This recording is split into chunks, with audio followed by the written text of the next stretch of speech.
Good afternoon, I am Pete, also known as Risk for Rewards, or if you're looking for me on Twitter, you can go to @Risk for Rewards. And we are here to preview Royal Ascot. Royal Ascot is finally here, 5 days of brilliant flat racing. I'm going to try and keep this as short as possible. I know I always say that and often talk for a little bit too long, but I've even put a little stopwatch up in the top corner. We're going to try something a little bit different. So, time stamped across the bottom is the topics that I'm talking about. So, I'm going to give a few pointers for Ascot and then I'm going to go through the horses or races day by day. It is time stamped along the bottom, so if you've come to this or you just want to skip to Wednesday or Thursday or a particular race, you can skip. I'm not going to go through every race. I'm only going to talk about horses I've already played and anything that I've got for those individual races. What I am going to try and do is only speak about a race for 2 minutes maximum.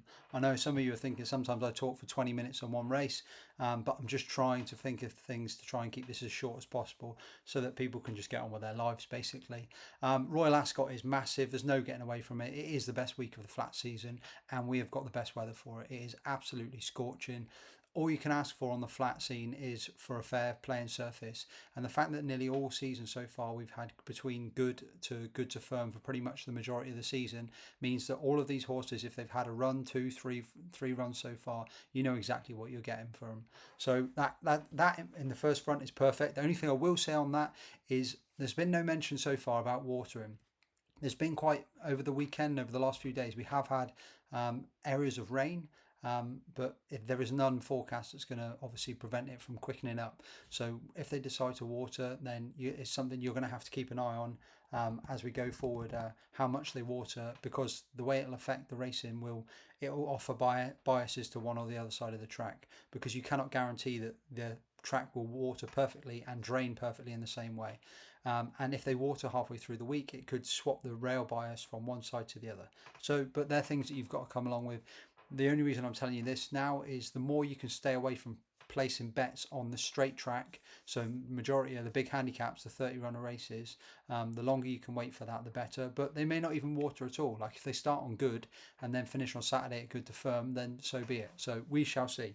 Right, a few things that I'll cover. So the first one is this is not Cheltenham, and what I mean by that is a lot of people turn up to Cheltenham. Everything's on the line. It's very intense. You've had 12 months worth of planning, betting. You knew who you were going to back 12 months before, then 11 months, 10 months. You've added to them. You've multiplied. This is a lot more of a relaxed environment. But the other thing that I'll say is come Cheltenham time, you often get a horse that might have been 16 to 1 anti-post, and then they end up being 7 to 4 ready for the big day. So they're 7 to 4. They might be in a 6 or 7 runner race, of which they've already beaten two of their rivals. One of them might be a stable mate.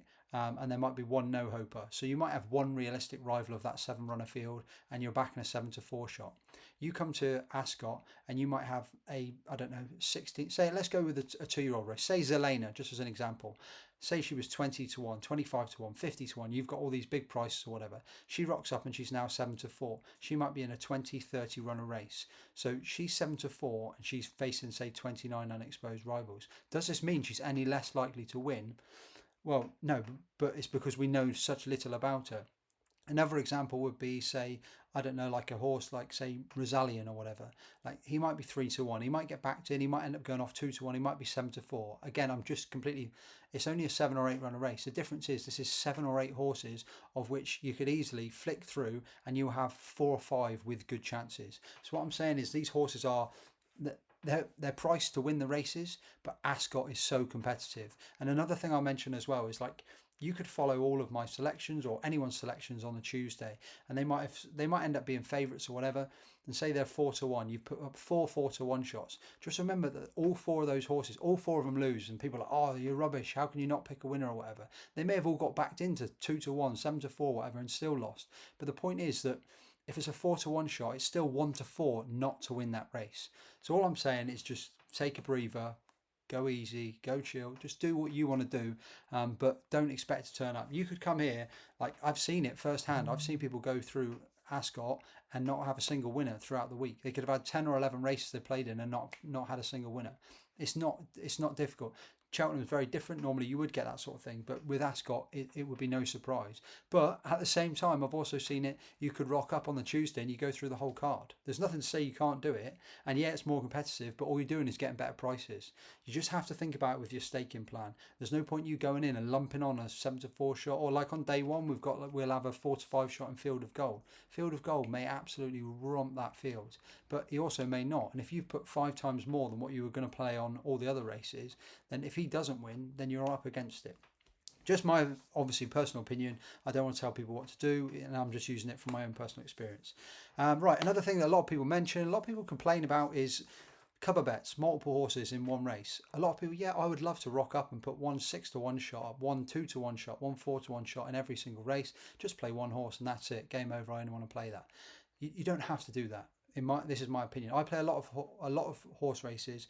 I like to play win only. The reason I play win only, going back to the competitive of the flat, is because the competition is so strong. Your horse could be first with half a furlong to go. It comes to 100 yards. Suddenly you're sat in second or third. Comes to the line and you're in 6th place. And it's so quick that you go from there goes your each way play. I'm not saying that there are people that they make a lot of money doing each way all week. It's just personal preference. It also opens the door for me to allow to back multiple horses in one race. So there's nothing to say just because you played. I'm only spitballing on Rosallion again because I've got that race up ready to go. But say you're playing Rosallion at 3-1. You're like, actually, I like Notable Speech and I like Lead Artist, etc., etc. Like you could play 1 point on Rosallion, half a point on Lead Artist, half a point on Notable Speech. If Notable Speech and Lead Artist were to win at say 5-1, then that would return your money if either of those two win. And if Rosallion wins, you double your money. There's so many ways you can play it. All I'm saying is do not let other people put you off. And with the 2-year-old races, I often like to have, you could have 2, 3, 4, 5 bets. If you put, say you're a £1 punter, and if you put five £1 bets on at 20-1 on across the 2-year-old races, if any of them win, you still make £15. So it's still great to have profit sort of thing. But if you at the same time, I don't want to say go out there looking for the extra ones. You don't need to bet every single one. But at the same time, if there's horses that you have a short list and you're like, all right, these are the ones I have to or I want to back, just to have a bit of imagination with your punting. Different people punt different ways. Just my own personal view. I've mentioned the draw on the straight pack cover bets. It is a long week, and I will say Saturday is normally a bloodbath, and it's normally by then you're starting to close down the shop. Last year was mental, if I remember rightly. I think there was like 150 to 1 winner. It was absolute chaos. Or actually no, I think that was the Friday. Basically, Saturday was not great for the punters. I remember that. Ryan Moore. Obviously, Ryan Moore is the man. Aidan O'Brien has been the man this season. No getting away from it. Ryan's had 67 winners in the last 12 Royal Ascots. If you'd backed every single runner, you would have been in profit. At the same time, if you backed every single runner every single year, some of those years you wouldn't have been in profit. It's a bit like a stock or share. It just depends on which year, because obviously he is going to ride some horses that we say 20-1 and they will win. But he could ride, I don't know, 19 4-6 shots and they could all lose, and the 20-1 narrows that out. So with Ryan Moore, there's no getting away. We all know, you don't need me to sit here and tell you how good Ryan Moore is, but just have a little bit of thought process that Aidan O'Brien is not going to come here and win every single race. These are the best horses in the world all meeting. He can go and target the Derby, he can go target the Oaks, he can go target all of those races, and yeah, he'll meet the best in England and Ireland, but they're very niche sort of races. They're hard. You need a certain type of horse, and he has narrowed those sort of races down. Some of them, yeah, of course, Aidan O'Brien will probably still come out with like 10 plus winners. But what I'm saying is you're going to pay a premium. So unless you definitely like the horse, you have to think more than just the fact that, well, Ryan Moore and Aidan O'Brien are on, because they are not going to win all of these races. They will not win, and they will have 6-4 shots. So he's responsible for, there's certain races, like I've got a lot of stats, but obviously me trying to cut the races down, I'm not going to be able to go into all of them. There's a lot of races where they've had a lot of beaten favourites in them as well. So you do need to pick your battles. And the other thing is obviously Wathnan. Wathnan are bought up left, right, centre. There's plenty of horses people haven't even realised Wathnan are purchased yet. I tweeted about the Nick Luck podcast the other day. I definitely would give that a listen, because that mentions about quite a few that haven't been mentioned. Like a horse like Ernst Blofeld, they bought from Gosden, that looks laid out for a handicap. That's now running from on Saturday. But yeah, we'll get into that as we go down through. So as I said, what I'm going to try and do is a maximum. So I've actually got to stop watching the top corner. I'm going to try and do a maximum of 2 minutes a race. I know that might not please everyone because some people might think, well, I've got a lot of, like, I want to put a lot of money on a certain horse. I want a lot more information, but I'm just trying to narrow it down and try and keep it short for everybody, whilst also giving a bit of an opinion. All of my selections throughout the whole week will all be obviously on Twitter.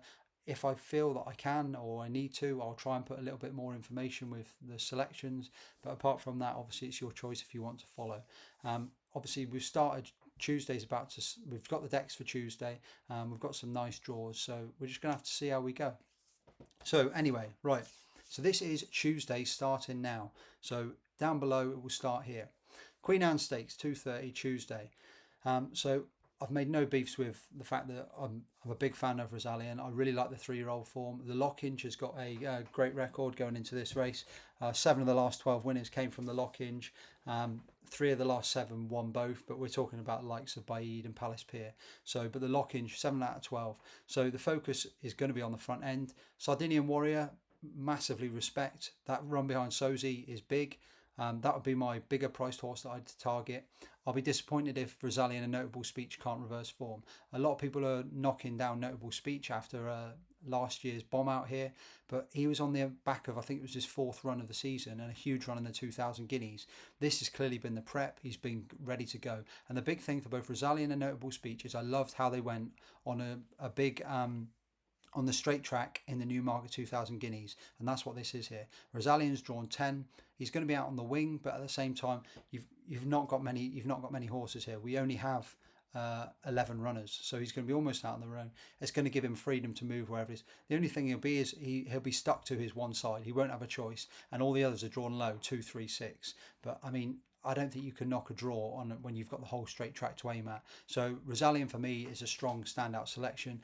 Notable Speech has took a few knockers recently about his 3-year-old form, but I was really impressed with his turn of foot that he showed, and he just petered out late on, and I'll be expecting him to come on, but I don't think he'll be coming on as strong as Rosalian. So Rosalian will be the main selection. Notable Speech will be a saver.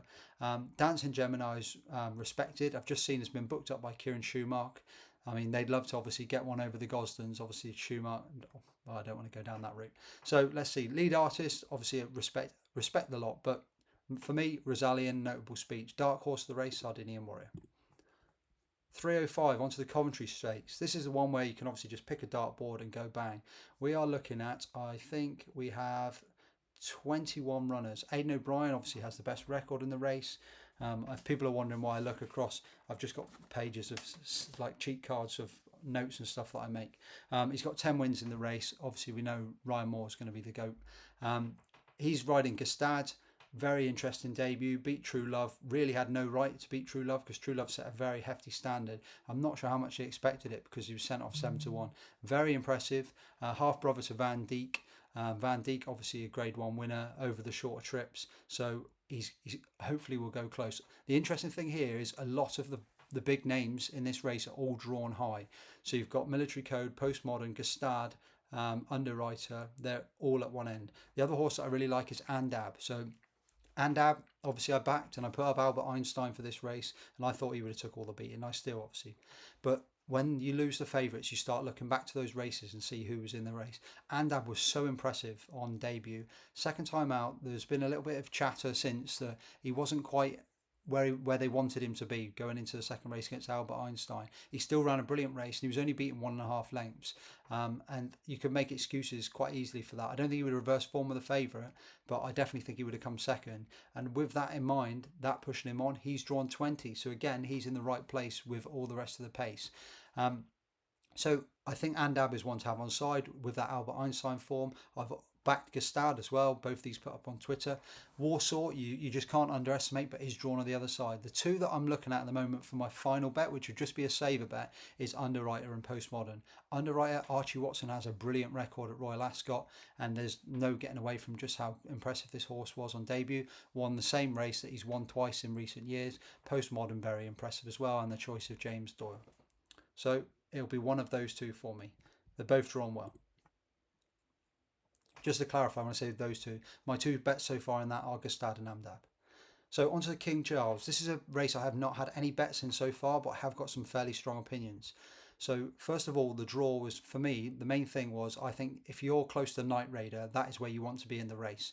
Night Raider, I can't see any way how this is not going to be the pace because it's just an absolute rocket. It is a set off and go. My concern for Night Raider is can you keep it up for 5 furlongs? Like this is not just 5 furlongs. This is 5 furlongs and a stamina sapping finish of Royal Ascot. Could well Night Raider could be like a York horse, stuff like that. I'm not sure whether I'm going to play him yet. I really do like him, but he's just so quick. I worry about his finish. Asphora is not for me. I don't think the horse is coming with the same prep.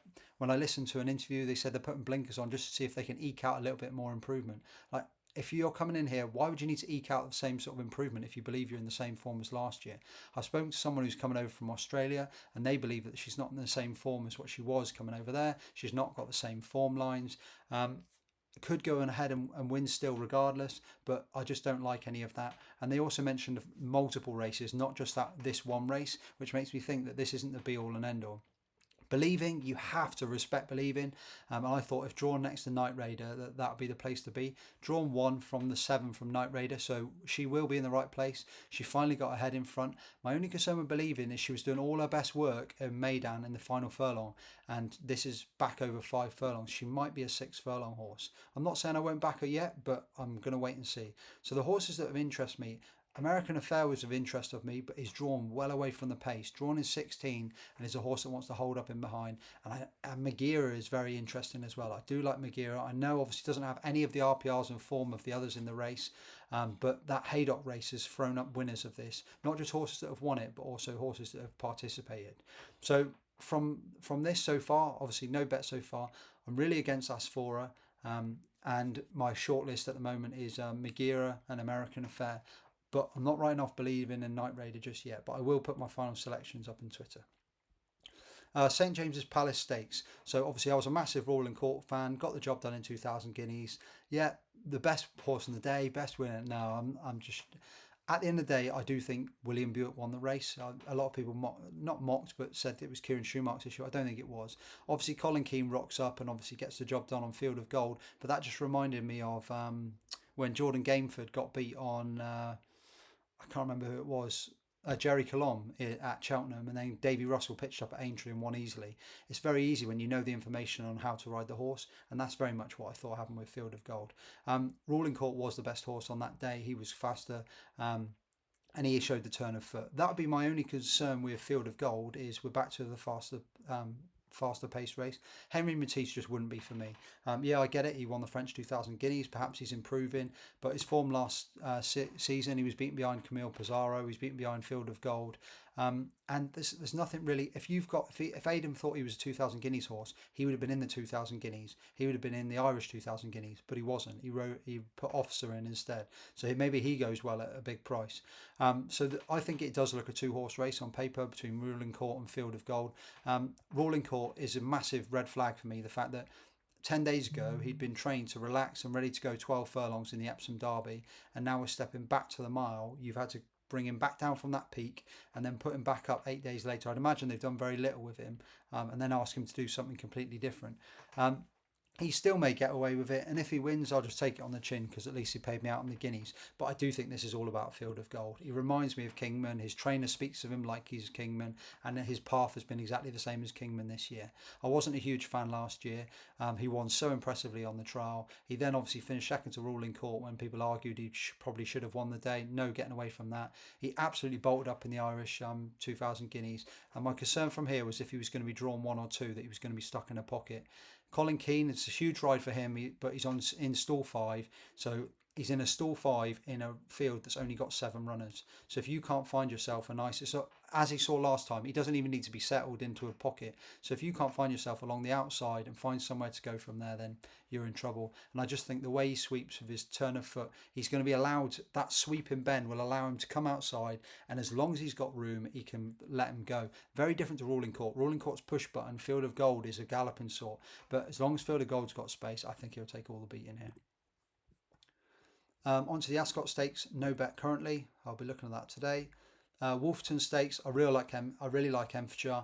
Look at some of the form last season when beating Botanical, big fields. That's what I do like. Even though this is cut up a little bit, you're still looking at 16 runners around Ascot. Roger Varian has got a brilliant record. Apologies, I'm just going to grab the Roger Varian's record in this is had 2 of the last 5 winners. Hamdan Al Maktoum has obviously had 2 of the last 4 renewals. There's a really early bend in this race as well, so to be drawn low is a massive positive. 14 of the last 20 winners were all single figure draws. He's coming out of 2, so he won't want to miss it, but he wasn't a particularly slow horse. He will be held up, and unfortunately you're going to get the Jim Crowley special, but he shouldn't be held up. If you're in 2, I'd like to think he's going to go forward, and then he'll be in a pack rather than obviously come and ride. You will get hard luck stories at Ascot. I'm hoping this isn't going to be one of them. His form with Persica last year obviously looks a lot better now, and the big thing is obviously they fought enough for him to put him in the Grade 3 Sandown, where he travelled very, very well when he found himself beaten behind Almacam and Ombudsman. Obviously, that sort of level of rival running in the Grade 1, and he steps back, drops into the listed contest. Trainer and owner have both got a good record. They've said all along that this has been the plan. I may have a second bet, but for now, I'm very firmly in his camp. 6:10 Copper Horse Stakes. So this would have been, if the price had held, this would have been my nap of the day at the bigger prices. I put him up at 6s. It's now reopened at 5-2. No surprise really there, and that's French Master. The big thing with French Master was that I was worried about going forward was going to be who was going to be riding him. Wafnan have come in with the money and they've purchased him, which means James Doyle's riding him. So I'd have no concerns. Hopefully James Doyle will get the job done. He's just one of those where he just finds. He's not a particularly fast horse, which is why John Gosden spoke this week and they've turned around and said they're putting blinkers on, because if that gap comes, you can't stop and take a breath. The gap comes, you've got to take it there and then, especially in a field where we're looking at they've got reserves in this, so this has got 18 runners. But he's got first-time blinkers, hopefully to sharpen him up a bit. They won this with Courage Mon Ami in the past, who obviously went on to win the Gold Cup. This horse doesn't have the same sort of plans, I don't believe. But I really liked the way he was a progressive profile. First time back at Newmarket, finished second to El Cordobes. Arguably probably could have won that race. Was sent off favourite, but bumped into a race fit rival. Just think Kieran Schumacher could have given it all, but at the same time he's probably told by John Gosden not to, just to keep. At the end of the day, it's a handicap. So I just thought this horse is rated 100, and because of the unfortunately poor ride he was given last time out, he only just scrambled home, so he was only put up £4. So with that, it was a benefit in disguise. I thought this horse would be an Ebor horse, but having switched to Wafnan, it's now obviously a Royal Ascot horse. This will be the plan. This will be the day. And you look through like his form, like he's up against other horses, like obviously Charles, Willie Mullins, always going to take the money, especially with Ryan Moore. But Charles is rated 98. And ran to 85 in France. Obviously going to improve for Willie Mullins, but just shows how much obviously that horse, when the last ran on the flat, ran to 85. Well, French Master ran to 106 and is only giving him £2. Obviously, this is me just doing it with a pinch of salt, but it's just for an example. May have a second bet, may have a saver, may do whatever, but for me at the moment, in fact, I probably won't. I think French Master will likely be my only selection, but I will go back through now we have final decks. So right, so I think we've got it there. 2-minute job done. Right, so let's have a quick recap. So 2:30, Queen Anne, Rosalian, main bet, notable speech, saver. For anyone who doesn't know what saver means say the horse is say I've had £4 on Rosalian and the horse was 4-1, I'd have £1 on notable speech. Coventry, I've played Gustad, anti-post 12-1, and Dab, anti-post 20-1, now a bigger price, and I'll likely play a third horse on the day. King Charles Stakes, no selection currently. The St James Palace 4:20, Field of Gold. The 5:35 Emfjar, and the 6:10 French Master. I know obviously if you're looking at this now and you've had no bets and not followed me on Twitter, a lot of these horses, especially Emfjar and French Master, will both be favourites, but they were when I put them up, they were 7-1 and 6-1, so there's not a lot I can do that they're now 4-1 and 5-2. I can't change obviously the selections, which is why often I play anti-post. There might have been 4 horses that were all 6-1 when they first priced the market. So anyway, on to Royal Ascot Day 2 Wednesday, Queen Mary Stakes. So anyone who's followed will know that I'm a big fan of Zelena. Let me just switch cheat card next. So Zelena. One thing against Zelena is she's sired by Maymas. Maymas is 0 for 53 at Royal Ascot. But at the same time, that's going to be broken at some point. And Maymas obviously was beaten at Royal Ascot himself, but he was beaten by Caravaggio. So it's not for the thought of trying. And Maymas is a crack 2-year-old, brilliant horses. So I think it'll only be a matter of time. I wouldn't be too worried about that. Be interesting to see where she's drawn. There's plenty to this. She is likely to be one of the pace. She gives me that Lady Aurelia vibes where she's just going to bounce out and try and make all. Would I be getting stuck in at 7-4? No, not really. But obviously I put her up, I mentioned her before the race, she was 20-1, and then I reiterated it again, she was between 4-1 and 5-1, and then the best price was 9-2 you could get, and now she's obviously just crumbled. Like Hugh Taylor put her up and she shrunk again, and then she shrunk again, and now she's 7-4, and Wafnan have said it's their best chance of their most forward and best chance with a 2-year-old this week, which is obviously high praise, but it doesn't really matter because a lot of these horses have only had 1 or 2 runs. This is what I'm saying to you. So there could be plenty in here with any amount of improvement. Will I play a second or third horse? Potentially, but I don't want to, there's no point me wasting time until I know who else is running, because obviously I've had a strong view from before. Her debut was impressive. The times came back strongly. She was so visually impressive. The only concern I'd have is she was a bit hothead in the fact of the way she travelled. It was just like a bullet from a gun, like bounced out, made all. But we'll have to see. I'm not too concerned with that. But she could win, but she could also finish 7th, because she could be one of those where he just can't hold on to her. But she was so impressive on debut, really powerful. And the fact that Carl Burke was so negative with the fact that she'd missed 10 days prior to the run was just, it was impressive. She drifted, and it was impressive how well she did it. Queen's Bars, I haven't had a bet yet. I've had a look through this race. I liked Amalok and I liked Karma's. But Amalok is entered in multiple races, so you just can't play in it yet. The Duke of Cambridge, so 340. So horses that I liked in here.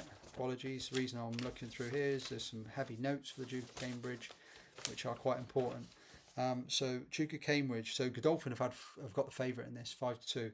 Godolphin themselves have had 4 beaten favourites in this race. So it may just be coincidence, but it's just something to consider. The positive, the other side of that, is the Dahlia at Newmarket that Cinderella's Dream won. There's been 2 winners, 2 seconds, and a third from in recent years. So that's a really strong trial. The negative, going back the other way, is that penalised horses. The only one in recent times was the Jane Chapel Hyam horse, who won. Have I even got the penalty? I can't see the penalty structure, but she obviously got a grade 2 penalty for winning the Dahlia, so she carries £3 extra than the rest of the field. Doesn't sound like a lot, but when you've got, say, a 120 horse beating a 117 horse, it means a lot. Like Cinderella's Dreams rated 115, Fallen Angels rated 114, £3 swing. Suddenly she's £2 inferior to Fallen Angel, so it's just something to consider, and obviously the fact of their record. Another thing is that I'll just say with Charlie Appleby, we obviously always consider them as the be all and end all, but Royal Ascot's not been the most kind to them. They are 6 for 75 in the last 5 years, and you think how many single price runners they'll have, like Notable Speech and Cinderella's Dream. That's common military code, common most years. And Godolphin over the last 2 Ascots, they did have a rough year last year, Charlie Appleby, to be fair, but it's only been Said bin Saror has had the 1 winner, and that's 1 winner from 38 runners in the last 2 years. So I'm not saying don't back Charlie Appleby horses, but just like obviously 5-2. So at the same time, I wouldn't put off Saver, Cinderella's Dream. I backed her for the Dahlia, very impressive. I thought she was just like a different horse in that run. But she did kind of have race fitness because she'd ran in Maidan a few months before, but that was 3 months before. So she's definitely sets a standard. The horse that I've already backed is Fallen Angel. She finished behind Porta Fortuna. She beat Porta Fortuna. She's a Grade 1 winner, but because she won the Grade 1 before November last year, she comes here without a penalty. So she's a Grade 1 winner, but comes here getting £3 from a Grade 2 winner. Like it doesn't take a rocket scientist to see that sort of maths. Hasn't ran at Ascot, which is interesting. Ran in the Grade 1, I believe it was the lock-in she ran in on return. Yeah, she ran in the lock-in. Good run, but it was just to blow the cobwebs off. So she steps back down from a Grade 1 into a Group 2, into her own sex. I think she's got a strong chance. Running Line has to be respected. Ran 2 very moderate races so far, but you read into it, obviously this has just been the be all and end all. She's going to go out in front and try and make all and gallop them from the front. I think this race is an awful lot stronger than last year. It may not stop her from trying the same effect, and maybe she does do it, but not for me. Amalka, since the Guineas, she's been nothing. The one that I would fear from obviously the front 2 is One Look. She finished half a length behind Porta Fortuna last time out. She was very impressive. My only concern would be is that she did find herself a way to get beaten a few times last year, and she's not like, she could be grade like this sort of graded class, like as in she's won a grade 3, but she hasn't proved it yet, whereas the front 2 have. So for me, I've played Fallen Angel 4-1 is a bet, and I wouldn't put you off saving on Cinderella's Dream. So again, what I mean is, if Cinderella's Dream is 5-2, you could have £2 on Cinderella's Dream, £5 on Fallen Angel. If they lose, then obviously you lose £7. If Fallen Angel was to win, you win £25. If Cinderella's Dream wins, you get your money back. Those two do look stand out to me. So onto the Prince of Wales. So Prince of Wales, this is a race where the favourite haven't done so well, but the second or third favourite have. This one I'm going to take maybe 3 minutes on instead. Continuous will probably set the pace. White Birch is actually jocked up. I wasn't sure White Birch was going to run. My concern with White Birch is a horse that always promises so much, but just seems to find a way to unfortunately get themselves beat. Colin Keane has now been jocked up according to Racing Post. Looked unlucky last time out. Was obviously beat by Los Angeles the time before that. If the horse is improving, then okay, maybe gets a reverse, but just isn't for me. I think White Birch is a perfect horse for the Arc to Triomphe. See the Fire, very interesting supplementation, absolutely bolted up last time out. But you take that run out, and she was beat by Amat, she was beat by Tamfana or Alassi. Like, none of the rest of her form's that great, and you do get really strange results at York. So she'd be overlooked for me. The 2 dark horses that are of great interest are Ombudsman and Map of Stars. Ombudsman obviously needed the run when absolutely looming up like a good thing, and and he just ran out of breath basically against Almakam. I don't really rate that Almakam that high. I know obviously he's got a high reputation, but when I say rate that high, I mean in this sort of competition. But that's not to say this horse is so unexposed, only had 5 runs, 4 victories. That was the first defeat and the first time he was asked to do anything. The only concern with Ombudsman is the fact that people commented about the fact that he wasn't too game in the finish, but I would put that down to fitness. It would not surprise for me to see him travelling all over these and to obviously put in a more powerful finish. Map of Stars, again, very much like Ombudsman, very, very unexposed. Has won 3 of the last 4 races. Neck behind Sozi, who's now Arc favourite. Has to be respected. But I just thought, okay, maybe that's strong form, but you've got 2 horses here who are really, as improving at this level. You know exactly what you're getting from the 10. But if they both run, so my concern with Amat massively will be, I think they probably will still declare as well, and then it might even come down to the day. Like, it's going to come down to whether they run. I think if Amat runs, I think he's the one to beat. He absolutely travelled all over Los Angeles last time out. He wasn't. I'll hold my hand up to I say he wasn't on my radar with the way they brought him on slowly and progressively. He got beat at Longchamp in a grade 2. I didn't have him on my radar, and he beat Calandagan well. And we've obviously seen since Calandagan is a very solid market stick for rivals. Got beat by Los Angeles, but if you stop the timer like 50 yards out, you'd have took Amat all day. But that just stunk of a horse that needed its run. 7-year-old, had months off the track. We're looking at about 9 months off the track. Quick enough ground. Los Angeles was hard fit, having beaten White Birch. So I'd have Amat to reverse the form quite strongly, and this would be a strong choice for me. Obviously, I've put both up, so I put Amat up at 9-1 and Los Angeles up at 5-1, and I've had the same amount on, which means that obviously in effect I want Amat to win, and I think Amat's got the stronger chance. If you were looking to play now, I wouldn't play anti-post on Amat. I'd wait until obviously we find out if he's going to be declared, and you'll probably still get 7-2, 4-1. And I'd probably have the same amount on both then, because that means that if Los Angeles wins, you don't lose your money. And if Amat wins, then you're making your better money. But if you're asking for one selection, it'd be Amat. But Los Angeles, I think, reminds me of August Road End last year. He's going to set his own fractions, go from the front, try to make all, and Ryan's going to play catch if he can. And he's a horrible, hardy, gritty horse, just like Jean Bruegel, and very different to get past. And you look at that form now, you've got Illinois, Los Angeles, and Jean Bruegel, and these horses are absolutely powering through Group 1s now. They've just been campaigned so well last year. You have to remember Los Angeles was third in the ARC, and now has come back, taken a Grade 2, beating White Birch, which is clearly not a Grade 2 level, it's Grade 1 level, and then obviously won it last time. We watched Ryan dominate this race last year of August Road, and I'll expect very similar sort of ways around. But as I've mentioned, I remember when Moshtadaf came on the scene for John Gosden last time round, and he was unexposed, and he came here and he absolutely bolted up. So on Bodsman is definitely the dark horse of the race. But obviously I've already played 2, and unless he drifts to a bigger price, then I won't be going in again. Royal Hunt Cup, Captain Obvious. I can't really tell you more than, whilst we're waiting for the draw, because obviously the draw is going to be key here, and also the fact to see if My Cloud gets in. But My Cloud I backed last time out at Newbury, and obviously stinks of the old handicapper, a group horse and a handicap. They've done very well. Obviously they've took 3 races now, and he's just slowly trickling them up. He's managed to only get a £5 raise because Sylvester Sousa couldn't have got him up any later in the day.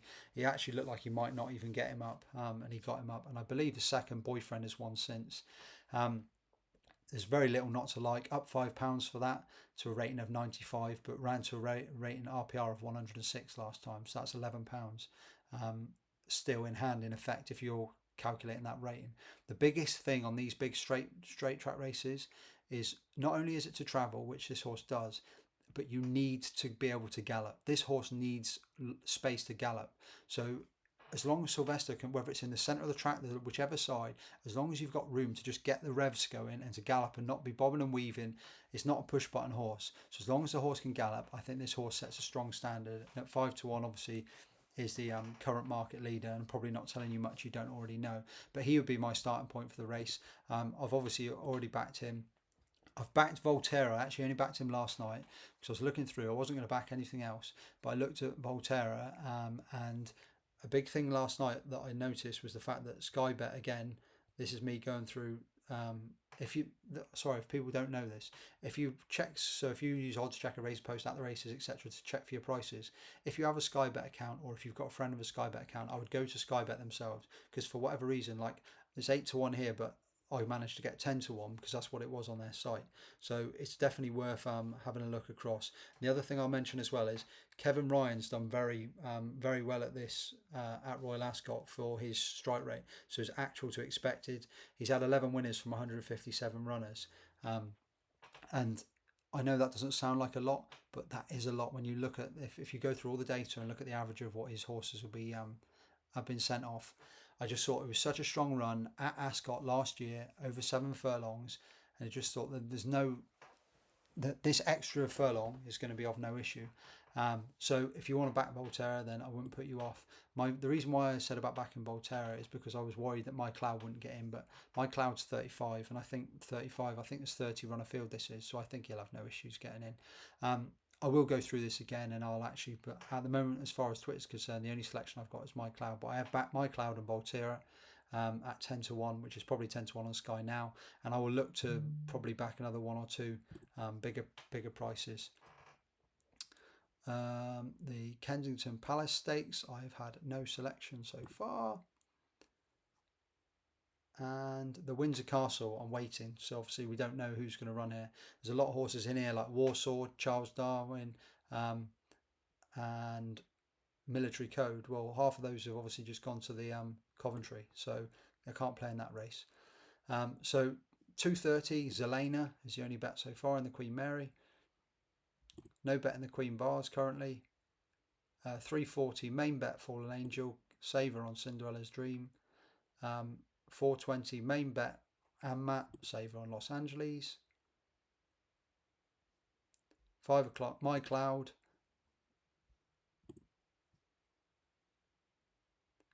610, yeah, I haven't had a selection yet. The horse that I'm really interested in is Rogue Supremacy if he goes to the Windsor Castle, but you're not going to know until they declare or don't, and then once they declare, half these from the front end are going to disappear, and they've just jocked him up for all the races, and there's been no comment of where they might go. So on to the Thursday. So Thursday, Royal Ascot. It's getting a bit hot now. Right, Tuesday done, Wednesday done. Cheat sheet for Thursday. Right then, on to the Norfolk. I didn't need a cheat sheet for this because obviously I've already played my 2 selections. So Charles Darwin. Charles Darwin was like Albert Einstein's brother. I just thought they both were very strong. They were clearly Aidan's best 2. They were split up from the start. And I'm glad they're coming here for the Norfolk. I know a lot of people said that the 6 furlongs would probably suit Charles Darwin better, and maybe we'll find out in future that that was the case. But I've seen nothing that would convince me to say that this 5 furlongs won't suit. Ryan Moore will obviously be aboard. Played at 8-1, but you're now getting about 3-1. I think that's actually quite fair. And the fact that Aidan O'Brien has come out and said multiple times that this is the plan, I'd probably start thinking like if you want to back him, because I'd imagine I don't know what price is going to be once Ryan Moore's jocked up. Depends how the field empties. But again, you've got Military Code in here who's not going to run, and a lot of these are in the Windsor Castles. So the other horse that I put up was 16-1 is Naval Light. One of the most impressive non-winning debuts you'll see behind Old is Gold. Stumbled out the stall, got a few lengths back. Once the revs got going under Sam James, it just flew like an absolute rocket. I know Carl Burke was keen to go to the Coventry for the extra 6 furlongs, so the 6 furlongs, and that totally makes sense. I can understand. I do think that this horse probably would have been better suited by that. But at the same time, if they can get out better, because that'll be the key, you'll know your fate in the first furlong. If you can get out better, he had no issue with travelling and he found plenty for pressure. This is an area where you're going to have stacks of time to try and find the pressure. It's just if it all happens too soon for them. But I wouldn't take anything away from Naval Light, and that's definitely those are definitely my 2 selections. Will I have another bigger one at a bigger price? I don't know. Like I said, I'm keeping an eye on Rogue Supremacy. Just to say, obviously, a lot of the horses that I'm mentioning throughout, a lot of them are now towards obviously the front of the market, and whereas they were at the bigger. I will have obviously more horses each day added, but there's no point you trying to fire in, I'll add this 33-1 shot, this 25-1, because the reason a lot of those are the bigger prices because you don't know where they're going. Like trainers like, say, Richard Fahey, Kevin Ryan, they'll all have, well, not all, but some of them will have big winners at big prices, in maybe even in the 2-year-old races, but you just don't know where they're going yet. So what have we got next? The King George. So I'm not going to go into that yet. The Ribblesdale Stakes. So apologies, let me just get the notes. So Ribblesdale Stakes favourites, shocking record. 10 of the last 12 weren't favourite. 20 of the last 26 finished in the first 2 in their last 2 starts. But the biggest thing for this is 9 out of the last 9 ran in an Oaks trial, and 7 of those 9 were beaten in an Oaks trial. So an Oaks trial, generally, if you're looking through to find out which of the Oaks trials are, most of them will be around the 10 furlongs, and then they've come here instead of the Oaks. So like the Pretty Polly that Catalina Del Carpio ran in, that was an Oaks trial. The race that Serenity Prayer ran in at York, that was an Oaks trial. The Pretty Polly was what Life is Beautiful ran in behind Falakea. That was an Oaks trial. So most of these will have ran in an Oaks trial. So it's hard to narrow down with those. Obviously, I was a fan of Go Go Boots. I just can't give her another chance. She just had too many tries now. So as I look through, obviously, I will have a proper look and go through all of these individually. But the main focal point is for me personally, that I like. I think Garden of Eden will be Aidan's number 1, and Aidan O'Brien and John Gosden have got a brilliant record in this race. John Gosden in particular, 5 out of the last 9 winners, and he's had four seconds since 2000. Aidan O'Brien has had 1, 2, 3, 4. He's had 4 of the last winners. John Gosden's had 4 of the last winners. Am I looking at that right? 1, 2, 3, 4, 5, 6, 7. Yeah, they've had 8 out of the last 10 between them.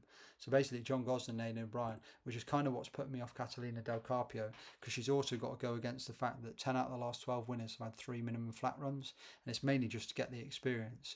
So Catalina Del Carpio was really interesting. First time out on debut, so impressive. Next time out behind We Might Take the Long Way, that horse has gone on to finish 4th in the Oaks, so the form's been franked, so she's got a strong chance. Paddy Toomey very bullish on Nick Luck this morning, so she's on my shortlist. Life is Beautiful is the one that I do like, that 3 1/4 lengths behind Falakea when she went off like a rocket. If the horse was jocked up, then it'd make more sense. But I want to see who the jockey booking is and if it's even intended. John Gosling gave nothing away, but with his record, she would definitely be one of my selections. And then the second selection will either be Garden of Eden. Even though when I look through, other than the win last time out, the form does not look strong. You've just got to, it's one of those where you put trust in the trainer because they know what they're doing with these sort of horses.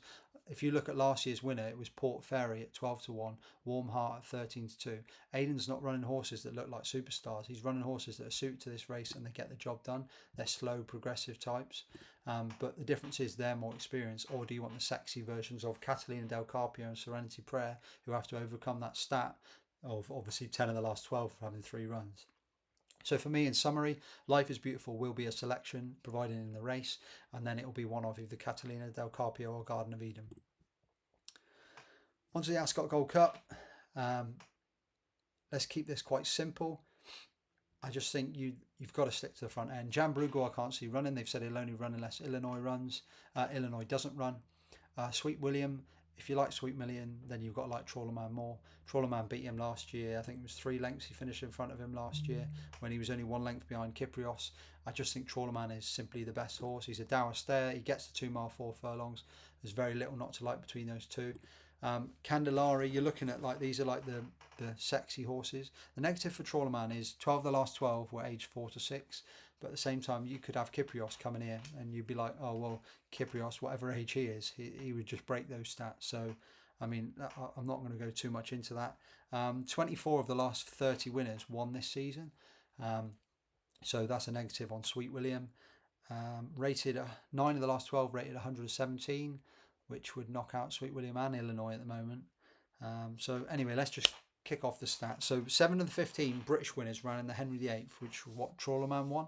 So Trawlerman's won the best trial for the British, and obviously he's clearly the best British. My concern for Candelari is Candelari's only a 4-year-old, inexperienced horse who's only had 5 runs to date. I just think this is a huge ask. Yeah, you might look sexy. You might have beat a really good yardstick in Savannah's night. And maybe this horse is going to become the next thing. But I've watched Aidan O'Brien talk many a times when he's describing Kyprios, and he says a lot of horses get 2 miles, but when they get to that 2 mile point, it's who can get that 2 mile 4. And he said Kyprios just got it better than any other horse, whereas Candelari is the best. Furthest he's gone is 15.5 furlongs. So not saying he can't win, but that's the reason why I'd be against him.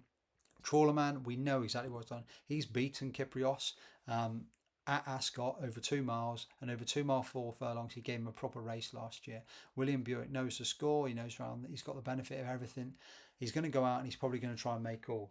I've played him. I'll put that up 4-1 each way. I just think that's a no-brainer. I'll be disappointed if he's out of the frame because when I look through, even if Candelari's a superstar and Illinois is the winner, then you're still getting in the 3 unless he's found a way to finish behind Sweet William or like Yashin and Coltrane and a horse like that, which I can't see. Illinois is obviously very interesting. I go back to the same form lines with Los Angeles, knocking heads with Jan Bruegel last year.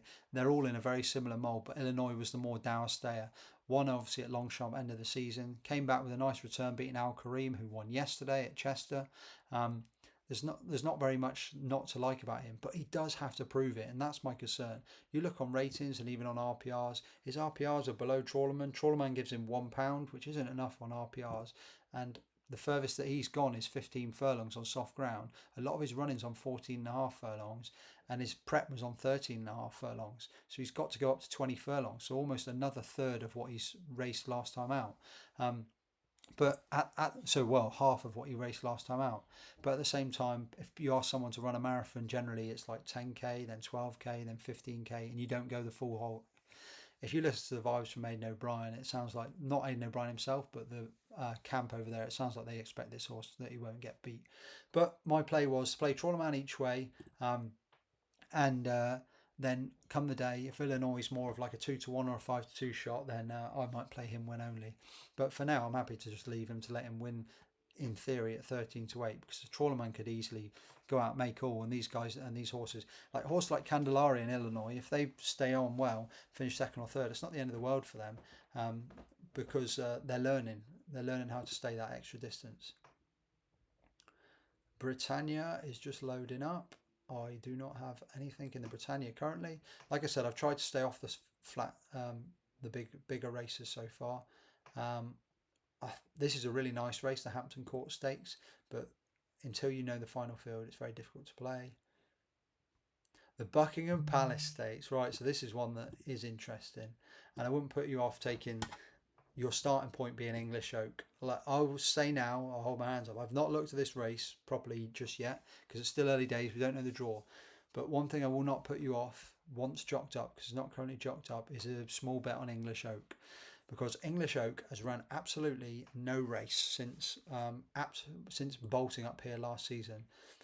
So English Oak was one of the most impressive winners of the week. Really got Wafnan on the map, and won a competitive handicap. You win any handicap at Royal Ascot, it's impressive. But to win a competitive handicap like the Buckingham Palace Stakes by 3 lengths, and be backed into 130 favourite, 100 to 30 favourite, ran to 114 RPR.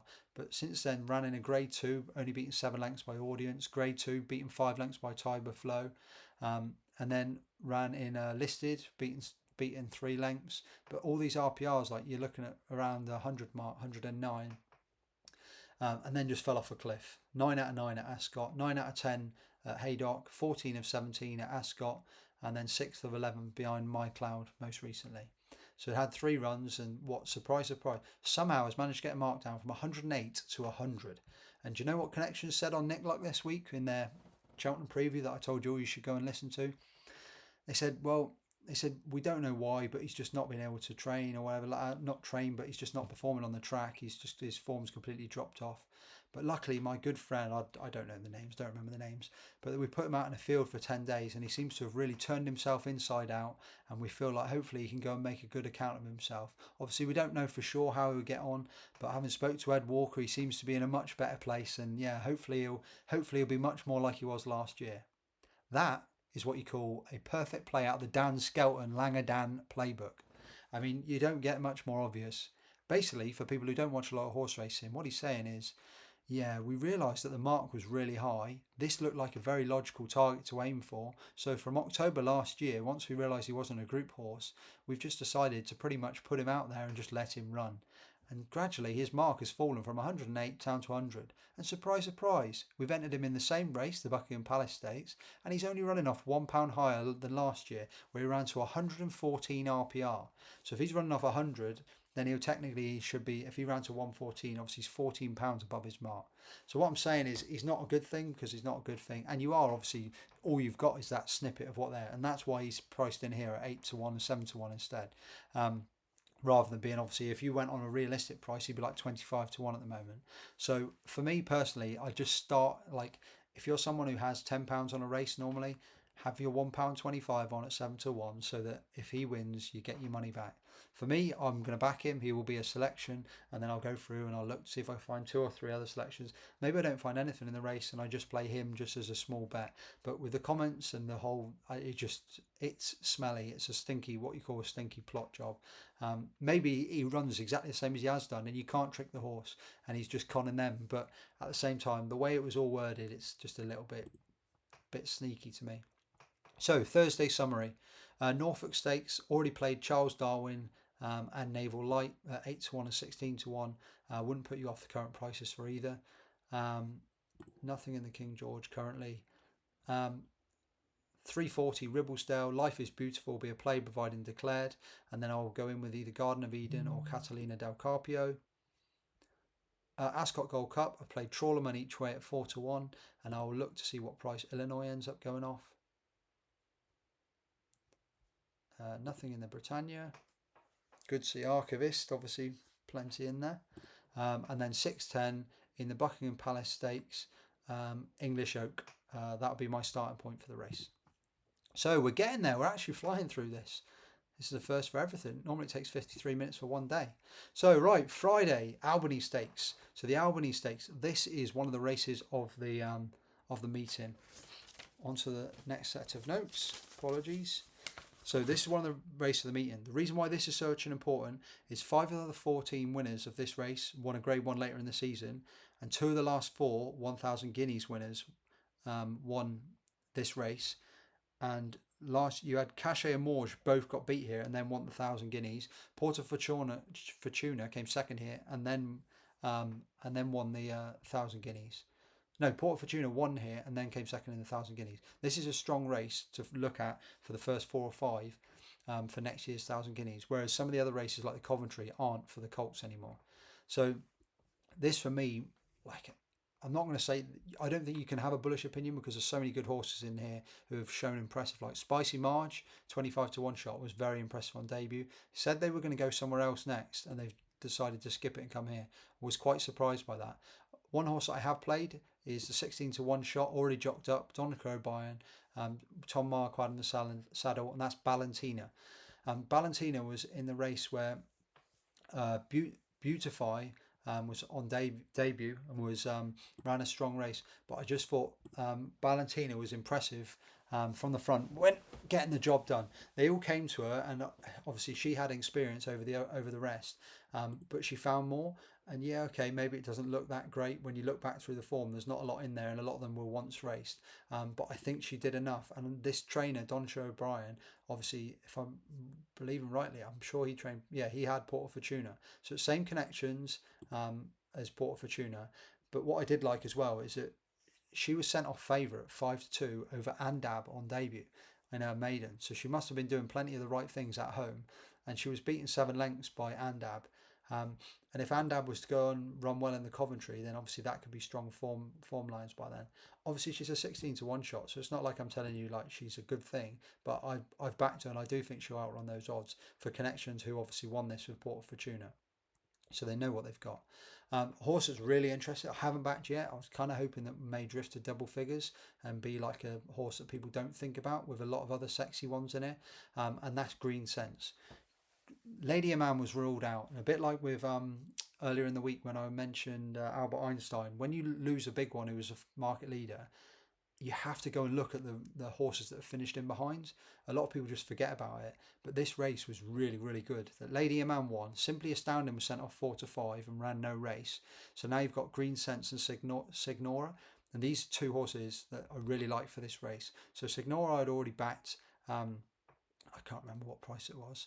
But I put it on Twitter anyway, so anyone's backed it anyway. She was only having her debut, so she ran a really impressive race for someone who was a debutant behind Lady Aman and was only beaten 2.5 lengths, which is strong form.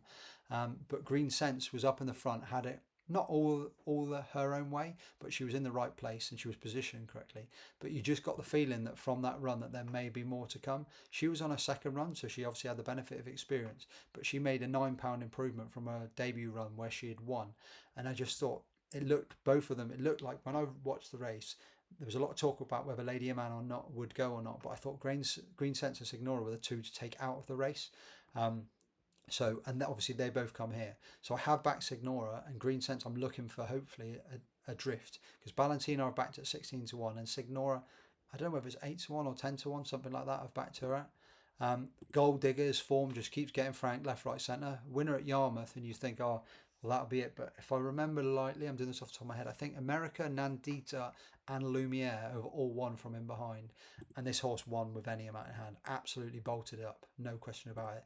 Fitzella got the Hugh Taylor treatment. I think she was about 12 to 1 or 14 to 1 for Hugo Palmer. Now is 6 to 1. Very impressive Haydock winner over Tal Halel of Richard Hannon.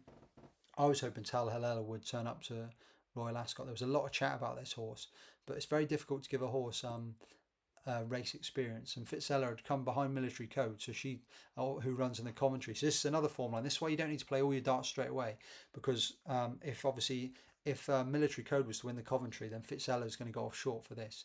But this was impressive, very uncomplicated, went from the front and wasn't for catching.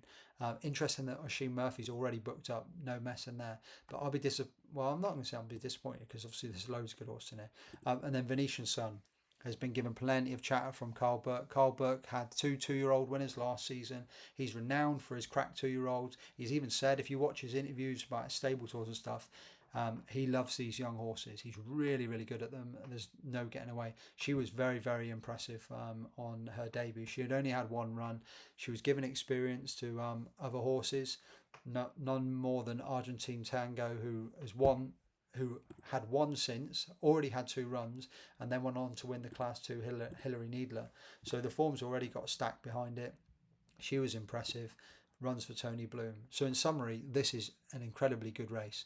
But for me, I really, really like the form line. I'm a little bit worried, obviously, about the lack of experience. But when I look through, Aidan O'Brien's won 3 of the last 9. Godolphin, a 0 for 23. Hannon's won this 3 times. The big stats are 12 out of 12 won last time out, which doesn't look great for Signora or Green Sense.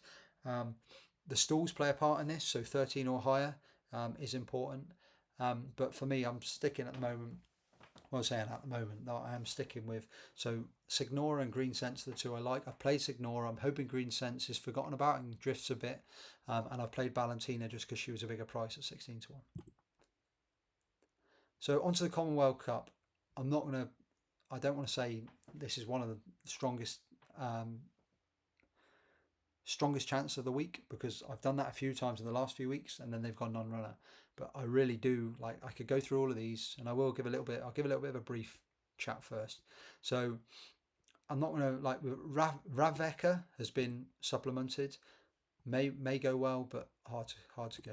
Right, let's keep this to 2 minutes. So Ides of March is the one that I really like from the bigger prices, backed at 20 to 1, now at 12 to 1. I listened to a chatter with Aidan O'Brien on it earlier this week. It sounds like Whistle Jacket's going to be the number 1. So if you haven't backed this and you think you'll want to, unless Ryan Moore picks it, then the chances are this horse will drift. There's not a lot between Ides of March and Whistle Jacket, but Whistle Jacket has finished in front the last 2 times they've met. But for me personally, I just think Ides of March is improving, gets the fast ground, will enjoy this sort of big test, and is the one that I like of those 2 of those. Whistle Jacket, it's worth remembering, Whistle Jacket was an odds-on favourite last year and I think it was possibly the only odds-on favourite at Royal Ascot last year. I think it was for the Windsor Castle. For the Windsor Castle? Let's have a quick look. No, it's for the Norfolk Stakes. Sent off 10 to 11 when got beaten by our horse Shareholder. Yeah, Whistle Jacket's never a horse I've really warmed to. And I don't think that 4th's strong enough to go here. John Quill, I don't really get it. Obviously beat Rashabar at the start of the season at Newbury, 7 furlongs, and then ahead behind Henri Matisse in the French 2000 Guineas. Very, very strange to see that they've decided to drop back to 6 furlongs. When you've got form, when you come in second in a classic, you'd think, why are you not going to obviously they've got Field of Golds, which makes sense to switch in, and I'd get it if you were going to say like the Jersey Stakes or something like that, like 7 furlongs, but they've already got Babouche in here. So unless Babouche isn't running, like why would you, like as in Judmont this is, why would you drop down?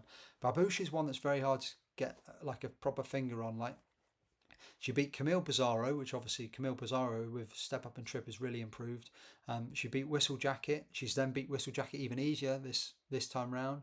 But in between that, she had a bit of a wobbly phase where she was beaten over 6 furlongs, quite well beaten behind Lake Victoria, and obviously beaten by First Instinct when she was sent off 11 to 8 favourite.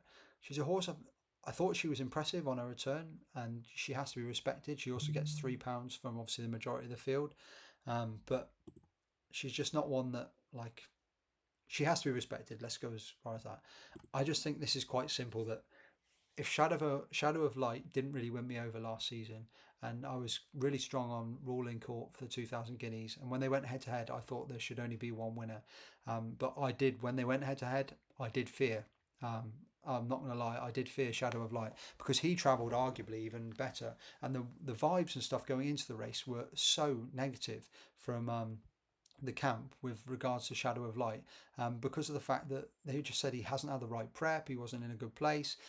He went for a day out, I think it was at Newbury, and they said he was fat, he was slow, he was struggling to get past his pacemaker, so he ran an absolute screamer. And the difference is with Charlie Appleby is, as I said with the horse that got beat last week in the Oaks, is that he can have horses so close to the 100%, but it's not always guaranteed to go again next time. So like I said with Ruling Court, he would have been 100% or 110% for the 2000 Guineas. Shadow of Light didn't sound like they could get him to 100%. So he may well even come on for that run. And I thought that run is just so strong in the context of this. I know you're dropping back 2 furlongs, but the difference is this horse was a sprinter last year. The form of like Ultra Soul and Realign, okay, beaten by Cool Hoof Luke. I mean, that was just a throw out for me at York. Hammered Whistle Jacket 4 lengths fairly comfortably. Then one beaten Expanded, and who was the other horse? Expanded and Ancient Truth there were 2 of the obviously the big players for that division. Then got champion, I think it was champion 2-year-old sprint 2-year-old or whatever. And I thought that was a monstrous run, and was travelling and just didn't have the oomph to go with the likes of Rawlincourt and Field and Gold in the final furlong. I think they will have known for a long time. I think they've had this in their head. There's a strong chance that this horse is dropping back. Maybe dropping back to 2 furlongs, it doesn't work out. But I think Ascot, of all places, is a strong stamina test in the finish. And I'll be disappointed if Shadow of Light can't get the job done. Like, you can still, you scrape around in places like Sky on their website again, or William Hill here and there, like, and you're still looking at 2-1 and stuff. I put them up at 4-1, and I thought that was very fair. Depending on what declares here and like how the field shapes up and where the draws are and stuff like that. But like, I will have a quick look. I know I've probably gone over this one a little bit longer than the others. But if I look through the Commonwealth, favourites, only 4 out of the last 10 winners. Is there anything on the draw? See, there's nothing I can see here that's obvious on the draw with regards. Yeah, the majority have been drawn low. So 8 or lower, you're probably looking at 1, 2, 3, 4, 5, 6 horses have been drawn 5 or lower. So a low draw would be nice. But there have been winners from 14 and 10. I think obviously it's a sprint at the end of the day and depends on how you're going to be played. But William Buick back on board for Barcelona, and I think that form is head and shoulders above the rest of these. And that would be one of my stronger bets on the week for sure. I know it's short, so there's not a lot I'm not telling you. But depending on how the field ends up lining up, you could get 2-1 on the day. Could be even money on the day. Right, so Duke of Edinburgh. I'm not going to go deep into this. There's a few that I do like on the shortlist, but like, obviously this is Sunday. I need to go through and I look at all of these. I've just seen Colin Keane's actually booked up now as well, which has made me prick my ears a little bit more. But 3 that stand out from the front end of the market. Ethical Diamond is obviously obvious. Ryan Moore. This horse improved plenty. Bolted up at Punchestown. Have they still got more to come on the flat? Bearing in mind, runs off 96, and this horse ran to 142 over hurdles. See, this is the difference. Like, I look at the best RPR for this horse, and this horse has actually ran to 100 already, including when beaten last year into 4th behind Crystal Black. Ran off that day off 94. So Ethical Diamond's only been put up £2. So this is what I'm trying to say about this between this horse and Charles. This actually makes sense, because you look at the improvement coming from this season. Last season over hurdles, I know I'm digressing slightly. Last season over hurdles, the best Ethical Diamond ran to is 135. This season has ran to 142, but the difference is he ran to 138, 140, and 142. So 3 times in a row. Like, I think the difference is here is that this actually makes a lot more sense, the handicap mark, and is 11-2 is actually a lot fairer than the Charles record. Irish have dominated this race. But a big thing in this is the draw. The draw is very important. Drawn 12 or high. 12 of the last 13 have been drawn 9 or higher. So that's going to be key. I do like Almashire. I think that's another Watham purchase that hasn't been spoken of. I thought the victory over Stress Free was impressive last time out at York. I'm going to switch trainer, gone to Carl Burke. I didn't even realise that, to be honest. So Almashire is on the shortlist, and so is Shader, but I need to look at this race this afternoon. Coronation Stakes. I'm not going to go too deeply in this because it's a bit of a mess with this is supplemented, this isn't, etc., etc. Zaragana was very impressive over in France, despite losing, but then winning. I was so gutted when Lake Victoria was ruled out. I thought she was an absolute good thing. And having backed her at 9-2, I mean, I thought even if she was even money on the day, that would be an absolute steering job. So real disappointing. I haven't really looked. I played Zaragana obviously as a saver, 7-1 before Lake Victoria had even won the Guineas. So I have that, but that's pretty much. I'm not going to stand there and lie to you. That will literally just probably cover the money that I put on Lake Victoria. Since then I haven't looked. Falakea I thought was so impressive. My concern for her would be the fact that she learned absolutely nothing second time out at Newmarket. As much as it looked great and it was very much Frankel-esque, she learned nothing because he just held onto the horse, let the rocket go, and then it was like, okay, catch me if you can. And if Jim Crowley, what did you learn? Well, she didn't settle. She didn't learn to race amongst horses. It was basically like just a piece of work for 10 furlongs. So Yeah, I just thought it was a bit disappointing. She could be a superstar, but she's going to have to learn. You can't just do that every time. She might get away with it in that field, but yeah, we'll see. Sandringham played nothing so far. 535. So you're getting a lot of similar horses like Amelot, Karmas, stuff like that all entered in here. So I haven't played that. Once you get the decks for the first few days, you can kind of have a bit of a cheat. So say Amelot's entered in 3 races or another horse has entered in 3 races. If they've not declared for the first 2 and you know they're going to Royal Ascot, then you could play them before the markets move. A horse that I'm going to play this afternoon again is from the same Nick Luck podcast. A little bit of a cheat code of just the starting point of the race. I know people say you can't play horses like that, and that's totally fair. But you play it as your starting point. Like again, I go back to if you're going to put £6 on a race, if you put £1 on this horse, then you can stake whatever you like for the other £6 or whatever. This would be like my starting point, the same as I mentioned before with English Oak, and that's Realign. I thought Realign had an interesting profile. But they were strongly thinking about going to the Commonwealth Cup. And obviously that's ambitious for Wafnan, thinking that you can be able to go in the Commonwealth Cup.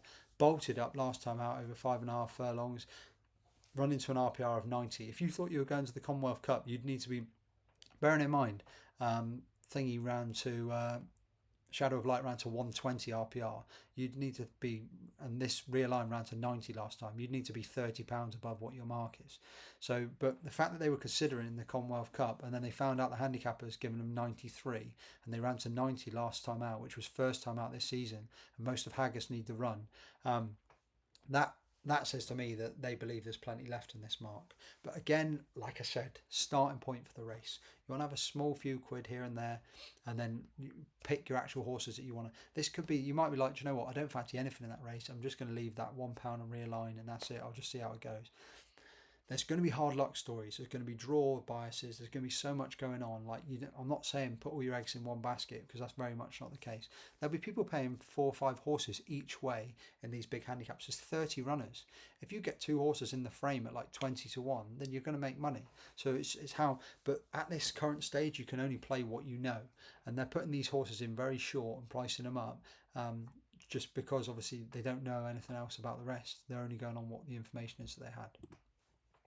So in summary, 2:30 the Albany. I've played Signora and I've played Valentina, and I'm itching to play Green Sense. Hopefully she drifts because it's such a good race. Commonwealth Cup, I think Shadow of Light takes all the beating. I've backed Ides of March 20 to 1 anti-post, and sorry I forgot about as well. I was Leovani's now 33 to 1, and I might have a small saver on that close to the time, but no rush yet because it looks like a hot race. Duke of Edinburgh. Obviously, I mentioned Almashire, Shader, Ethical Diamond, but I haven't played any yet. I want to sit down and obviously look at everything properly. I played Zaragana at 7 to 1. I can't say I'm overly excited about it. Like as in, I definitely wouldn't be backing her at 13 to 8. And then finally, the 6-10, one of interest would be Realign, who's around 6 to 1. I'll have a quick look at Saturday, but I'll be honest, I haven't even finished all my notes for Saturday. And we haven't got any of the runners, so I'm not going to go into Saturday. So that is it. So I'm going to go. So that is Royal Ascot Tuesday to Friday done. Anything that I put up, will be up on Twitter. A lot of it will just be names of horses. I get a lot of free rein from family and friends and stuff to just disappear over the winter to do obviously all the in-depth stuff for Cheltenham. But it's a lot harder obviously in the summer with Royal Ascot and stuff. I'm hoping to be there on the Tuesday, but I'm still not 100% yet. I've got a few things that I'm waiting to find out about before I can say whether I'm going or not. But if I'm there, I will let people know if people see me, or like if they fancy meeting up for a pint or whatever, then just drop me a message. If I'm not there, then good luck. And honestly, if you're going next week, I've been Royal Ascot plenty of times, and in this weather, it is absolutely incredible. It is something pretty special, and it is a special course all round. As I've said, the only piece of advice, I'll give you one piece of advice that no one's asked for, is just pace yourself. Tuesday is like Champions Day at Cheltenham. There's a lot of short prices, a lot of the well-known horses, and it's easy to go in there. Betfred boost, priced up boost, Sky Bet boost, 365 boost. I'll take this, and this. Yeah, they might all win, but if they all lose and suddenly you've done what you were going to bet over 5 days in one day, it's a long way back from there, and it can ruin your mentality and your enjoyment for the week, in a week which is so good. And the other piece of advice I'd say as well is, if you don't have a bet, like as in if you don't know, like as in don't feel like you have to bet in every single race. If you want to, go for it. But especially towards the end of the day, some of the handicaps and the races on the straight tracks, 30 runners, yeah, of course, if you get the winner, you're going to get rewarded with a nice big price. But there's a lot of the time, all you're doing is just giving away a couple of extra quid, which you could have saved and put on a horse you really fancied the next day and doubled down or added that extra. So anyway, I've gone on too long. It is time stamped all the way along the bottom, so you can choose which races you want to listen to. Hope you have the best week, and I'll be back with any content I can, whether it's video or on Twitter or whatever. And I'll put obviously everything I can up on online. So good luck for the week, and thank you very much.